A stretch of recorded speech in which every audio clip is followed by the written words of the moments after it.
Keep up to date with everything this year on Twitter, SoundCloud, YouTube and WordPress.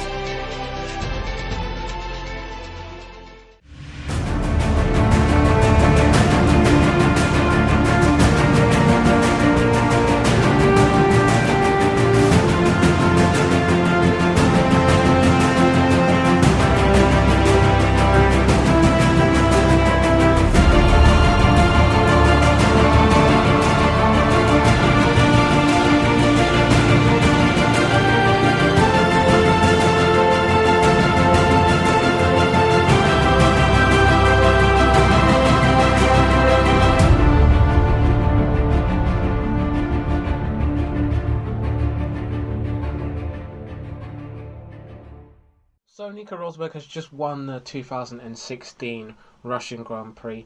7th consecutive win in Formula 1, 4th win of the season. I'm joined by my good friend Alessandro. We watched the race together. Interesting one. So Alessandro, your thoughts on this race so far? Well, yes, great to be here. It's been an interesting race today, actually. Another superb performance from Nico Rosberg, and a great drive from Hamilton to finish in second place as well, and some good battles between Kimi and Bottas, and a few more further back with Perez, Grosjean, and the like. So quite a few interesting battles. Not the best race of the season so far, but always enjoyable nonetheless. Bit of a shame from a Ferrari perspective, obviously. The man Kvyat again. Unfortunately, Vettel and Kvyat had a collision, and unfortunately it meant that Vettel had to retire. It's just a bit of an unlucky season so far for Ferrari in some respects. It's just not. There's a few things that just haven't come together. Yeah, exactly. It's circumstances beyond our control, I think. So, there will be days. There will always be days like this, and there will always be good days. Let's hope that we can have some good days pretty soon. But yeah, I mean, there was nothing we could do about it today. But I think Kvyat especially got the just reward. So I think it's settled. It's a shame that it cost us points, but at least he didn't get any himself. And then that was pretty surprising as well, because Red Bull not getting any points in this race. That's quite surprising. Well, yeah, I don't know what happened to Ricciardo actually. Maybe he was involved, got some damage in that incident as well. But yeah, he would have deserved to score. There's nothing against him. But yeah, I guess for whatever reason it didn't work out for him. And early on as well, they made a decision to go onto the medium tyre, which I kind of thought was maybe a bit too early for them. It did leave them a bit in a no man's land, and they had to come in and change again. Exactly. I don't fully understand the reasoning there. I guess they just wanted to be sure of getting to the end from pitting on the first lap. So. Yeah, a bit of a strange one, but I could sort of understand why they did it, but it didn't work out in the end. So I guess as soon as they saw that for themselves, they tried to take action, but it was already too late by that point. It wasn't going to get any better. Solid podium from Kimi as well. This year he's actually shown that when needed, when called on, if it's not going well, he still can bring in points for Ferrari. Do you think that he does? Well, he's showing at the moment that he deserves another year contract. Would you be happy to have him in the car next year? Yeah, it's a good consolation for us for today. Yeah, if he keeps going like this, then yeah, he does. There's no reason to replace him yet. Because yeah, as long as he's up there with Vettel, then he's doing as good a job as the car allows. So yeah, that's it. Just maybe the qualifying isn't there anymore, like yesterday. Otherwise, he could have started. It could have ended up being second. But nevertheless, it's still strong, still good. And that's another thing. The gap, especially seems in Russia, that it's grown between Ferrari and Mercedes. Going into Spain, do you think that do you think it's circuit specific, or do you think in Spain that Mercedes will still be ahead, or do you think the gap will kind of close again? I think Mercedes will still be ahead. I hope the gap will close again. I can't remember what the gap was at the end there today, but yeah, it's not getting any smaller just yet. So we'll see. There should be some. Well, there should be some upgrades all round, to be fair, in Spain. So yeah, we'll have to wait and see how that weekend unfolds. So my thanks to Alessandro once again. But from a Mercedes perspective, the Russian Grand Prix was a fantastic one. Obviously, we've just mentioned earlier that Nico Rosberg won the 2016 Russian Grand Prix, his 4th consecutive win of the season, his 7th consecutive win in Formula 1, and he's on the crest of a wave at the moment. Lewis Hamilton finished second, making it a 1-2 and 43 points at the end of the weekend. And really, that's all that you can want, really, is just the 43 points, a 1-2 finish. While it wasn't an easy race, in the end of the weekend hasn't been easy. To come away with a 1-2 finish, it's nice, really. It's a reward for all the hard work that has gone throughout the weekend from everybody in the team, especially from the factory, having to get the parts for Lewis's car, flying them out and making sure that they're on the car so that they didn't have to start lower than 10th. So that was always good. The start of the race, obviously, good start from Nico, great start from him actually, wasn't really in much danger. Lewis got a pretty decent start as well, and then obviously carnage ensued in turn 1. Lewis thankfully managed to avoid it, was P5. By that time safety car comes out, and then it's relatively routine. At that point Nico was in the distance really. I don't think I only saw him like 4 or 5 times on the TV throughout the whole race. It was that crazy. Lewis had a bit of a struggle getting past Valtteri, because obviously the Williams was pretty decent and pretty quick, I have to say. Obviously unfortunate that they didn't get the strategy right, because they could have had a podium if they really wanted it. But yeah, I mean, it was a good race, because unfortunately we've taken a bit of criticism lately, and we needed to bounce back with a nice result. The criticism over the weekend wasn't nice, but it's one of those things that you have to deal with as a Formula 1 team. But yeah, I know that Lewis his demeanour shows that he obviously wasn't happy finishing second, with Nico actually finishing ahead of him. But I have to say, from starting 10th and finishing second, it's great damage limitation. And obviously there's still a lot of races left going into the championship, so it's not all won and lost yet. And of course Nico's had 4 race wins this season, and maybe his luck's been a bit better with the rubber the green, but you still have to make your own luck in a sense. Because sometimes when Nico's had bad luck, people are like, you make your own luck, and it's the same with Lewis as well. I'm sure he's going to have better luck than Nico at some point during the season. It's just what you do with it. Of course, there's every chance that Nico could have not got a great result, but in the end, we got the 1-2, and we got good points for the team. And Ferrari obviously didn't have the smoothest of weekends with Vettel retiring, so it means that we increase our lead in the Drivers' Championship, we increase our lead in the Constructors' Championship as well. So yeah, Russia was a positive weekend for us, and we've got Spain coming up next, which we are traditionally quite well at. Rosberg does quite well at there, so it'll be interesting to see if he can actually do that once again, and can he make it 5 wins and 8 consecutive wins in Formula 1. Only time will tell. But yeah, this concludes part 1 of Diary of a Mercedes Fan, and I'll be back for part 2, where we preview Spain and talking a little bit about the backlash from the Russian Grand Prix.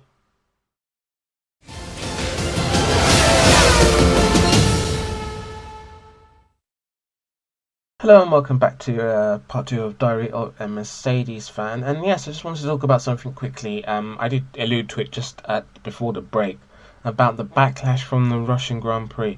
Now, if you go to either Diary of Mercedes Fan's Twitter feed, the pinned tweet will be there, and you can read what I'm about to say. Also, you can go to Mercedes AMG F1's Twitter feed and scroll down. But Mercedes wrote an open letter to the fans, which I was alluding to just a second ago. And if you want to read that, you can read. I've just said you can go and look at either on my Twitter feed or on the Mercedes Twitter feed for it. But the point is that I've never known Mercedes to have to go and actually do this in the first place. Now, a bit of context: a lot of online backlash from Mercedes, to Mercedes, from fans after the repeat failure in qualifying of Lewis Hamilton's car. Now, I've been hearing and seeing words like, sabotaging Lewis so that Nico can win the championship. You guys what's going on? Sort it out. You can't run a Formula One team properly. All these kind of things, and I'm just like, unfortunately, it's quite annoying because real fans understand.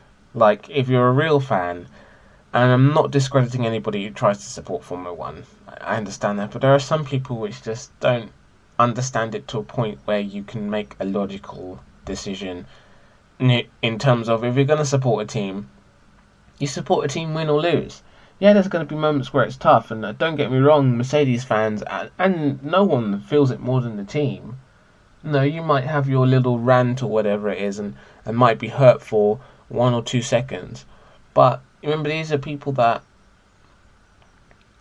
dedicate their life to making sure that the team runs smoothly. 1,000 people that, they work at Brixworth, they work at Brackley.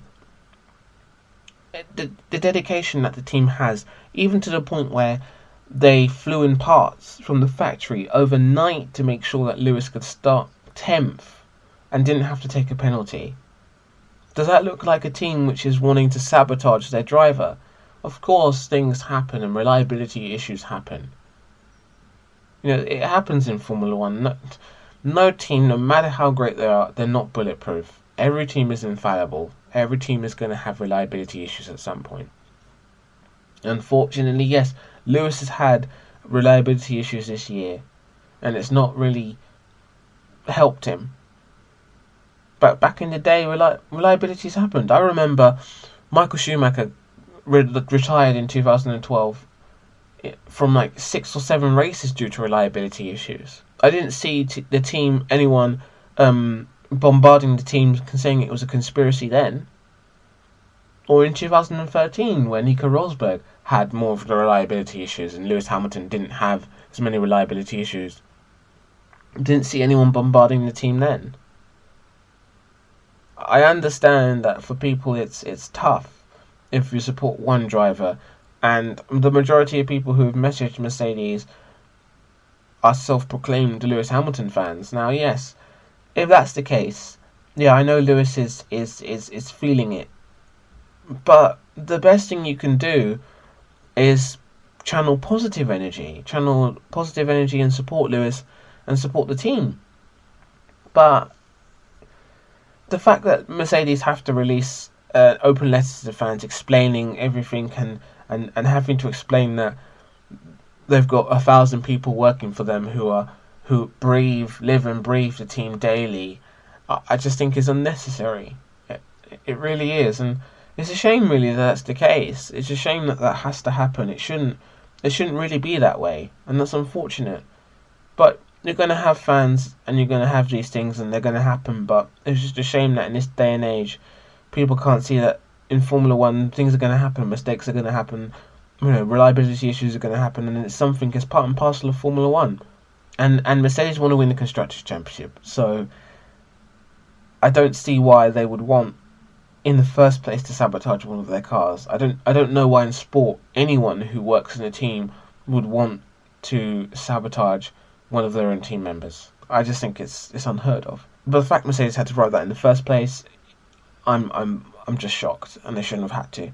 Real fans understand, and we're there from beginning to the end. But as I said earlier, if you do want to read that open letter, it's pinned on a Diary of Mercedes fans profile, or you can scroll down on Mercedes MGF1's profile and look at it there. But we're going to move on because next race is the Spanish Grand Prix and Circuit de Catalunya. I was there in 2012, not exactly for Formula 1. I went there to watch my friend race in the Formula Renault Euro Cup, part of the World Series by Renault, so the 3.5 series as it was then. And it's a very interesting track because I managed to go to the track walk. So obviously Formula 1 goes to Spain. It's the start of the European season, even though Russia was part of Europe. tyre wear is very, very high, and it's particularly windy, so it can mean that setup is going to be hard to find at this track. And the mixture of high to low speed corners, it's very abrasive, it's going to be very physical on the drivers as well. That's one of the things that happens. But for Formula One, they also conduct extensive testing at the venue. I mean, all the time. Through pre-season, they go there and they have a lot of data there. So this, I think, will be a particularly easy weekend for most of the teams getting up to speed, because it's relative. Once you get back to Barcelona, it's all fine. Everyone knows what's going on. But this is usually the race where people bring updates. A lot of updates, and if you've not had time in the flyaways to actually do what you want to do, then a lot of people bring upgrades to this race. So it'll be interesting to see. There might be a bit of shake-up in form between a few teams. Williams might get a bit closer to Ferrari. Toro Rosso might be a bit closer to Williams. Or Red Bull might drop, or Red Bull might get a bit closer to Ferrari. Or one of these things. Even Haas said they were going to bring out some upgrades, and some other teams have said they were going to bring upgrades as well. So the field might fluctuate a bit. Force India might drop. They might go up. It depends. But it's interesting. The last time we were at the Spanish Grand Prix, Nico Rosberg won it 17 seconds ahead of Lewis Hamilton, and Sebastian Vettel was third. Bottas was fourth. Raikkonen was fifth. Felipe Massa was sixth. And Daniel Ricciardo was seventh. So the field then was Mercedes, Ferrari, Williams, Red Bull. And it'll be interesting to see if those four teams are in the top 8 again this coming season. The Spanish Grand Prix usually, it's never been that kind of a race where it's promoted excitement. I don't class it as one of the all-time greats on the calendar, even though it's the start of the European season. But I would be pretty surprised if we went there and weren't fast or fastest. Ferrari might be closer to us, and as I said before in previous episodes of Diary of a Mercedes Fan, that it'll be interesting to see if they're going to be quick, or can they actually finally for once just turn the engine up and show what they've got, so that we know how fast they are. And maybe Spain will give the chance to do that, and it'll be interesting to see over the weekend how the battle between Mercedes and Ferrari progresses. But I mean, it's going to be interesting to see, can Nico Rosberg win his 5th consecutive win this season, or his 8th consecutive win in Formula 1. It'll be interesting to see. Can Lewis Hamilton bounce back and finally win again this season? I mean, for the first time this season, I should say. It'll be interesting to see that as well. And then will the battle between Mercedes and Ferrari, and the battle between Lewis Hamilton and Nico Rosberg will be interesting as well. But that concludes the episode 4 of Diary of a Mercedes Fan. Thank you for listening. I'll be back next week on Friday with coverage for the start of the 2016 Spanish Grand Prix. The links are in the description. You'll be able to follow everything on SoundCloud from first practice all the way through to qualifying. And Diary of a Mercedes Fan the following week will be on YouTube to review everything from the Spanish Grand Prix. Alessandro might be back on the coverage over again, so hopefully we'll be able to have him and some other people talking as well. But thank you for listening to episode 4, and yes, it'll be interesting to see, can Nico Rosberg continue his fantastic form into Spain. Keep up to date with everything this year on Twitter, SoundCloud, YouTube and WordPress.